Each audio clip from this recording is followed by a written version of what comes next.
که تاسو خیالو کې زمونږ د ملک جګړې دي صاحبه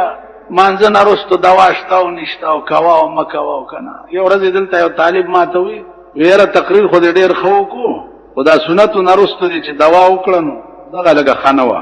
زال تستړې مم یو چې دا منځو شي دلته مانه مسلو ته پوسو کوي بیا غوسه غونډه راځي دماغ ستړي شي مورتل بچیا داس چل دی چې د خدای پاک ته زمونږ ډېر کارونه پاتې او ته غواړو یې کستا ورته حاجت نه می کوم خو ما متنګوا کستا ضرورت خدای ته نه کنه نه کوم نو بس چار دی خیو چت پاسې دولار سنتو نرستو دوا عزیزانو دا یاد لرئ مفتی کفایت الله رحمه الله تعالی و تبارک د هندستان پزمکه دومره لوی عالم تیر شوی دی که د ټولي دنیا علم په یو تله کې واچي او د مفتی کفایت الله علم په بل تله کې واچي نو دا به پدرون شي د دومره لوی علم خاوند اغلی کلی دی چې سنتو نرستو دوا که څوک فرض او واجب نه غني لازم نه غني نو بیا جایز ده. زما په خبره پوه مونږ چې وشو بس خبره خلاص شو کار دی ځان له دعا وکاو تخته که لازمه مولا نه غني یو خدا چې مولا دعا و نه کړو ته دې ځای نه نیسي کافر مانځه نرستو دې دعا و نه کړه نو بیا التتاک واجب ده بیا غ مولا ته پکار دي چې نه کوي چې د قوم د لاسه په فرض او واجب غني او که مولا آزاد او آزاد ما کدل تو نکړه تاسو ما د مرای نیوي شي سټې پرم په ما خرڅ کړی دي خیال امراغه دي زئی خپل کار کوي چې لازم نه غني نو مفتی کفایت الله لیکلی چې بیا جایز دي په جګړه ختم زما پر خبره پويږي نو عرض می دا عزیزانو چې خبره د جګړې نه سیوا په افهام او تفهیم هم حل کی زو ته خود کتاب تابع خلق دائمه او تابع خلق یو تاسو خیال راغی بیگا یو سړی مان ته پوسو کو چې عربو ته تلم اغي خطول دلیل لاس دی او منز کوي په دې سینه لاس دی مال اغي مور منز دا منز مور نه یاد کړي نو مور خو دل تلاسي خو رښتیا دی نو په خوشم چې دا خو بس خالی په لکای نیمګړې دی نور برابر دی مال تبل ټیم بیا راشه بیا به پوي نو کې دې شی به سبب د جوبي مسترازم نن راغلی بیا د دې معافي غواړم دی خو وګورئ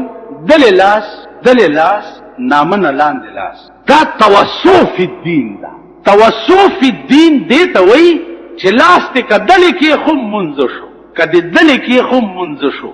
کدی دل کې خو منځ شو کدی زوړندونی وو قرات ته ویلو منځ لا خبره پوي دې ته وای توسف الدین په دین کې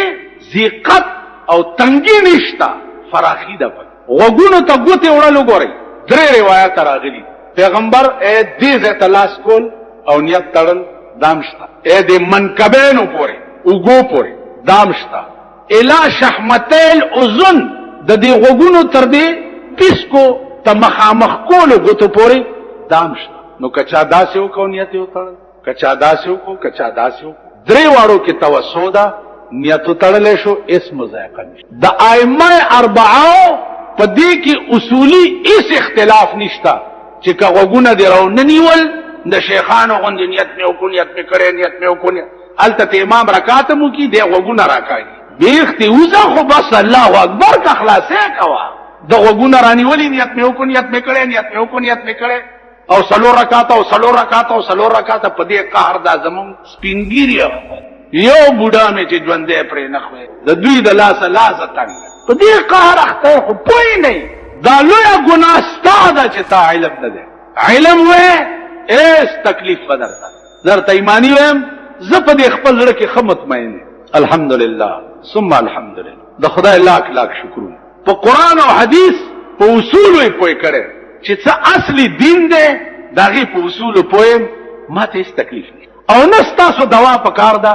راته مخامخ چا جرأت کړي دي دا سړی کو سړب په شیشه لګیای بيدګر مولا دا خبره ده سکړي دا ده سکړي هغه ورځ یو سړی راغی وتا په تقریر کې دا پلانې خبره ده سکړي دا زمون مولا خو چې دا سړي ته ماته لګ مال راواله نو په سبا راغی ویجا خو چې زنه ورزم ما چې نه راځي خو دروغ وای غلط وای ظالم ته لګ راواله چې ما پوي کی کزه تقریر کې غلط خبره وکم زما دا ایمان ده چې برملا به معافي وغواړم او به وایم چې دا خبره ما غلطه کړې ده توبه به وباسم چې خدای دې ماته معافي وکړي توبه به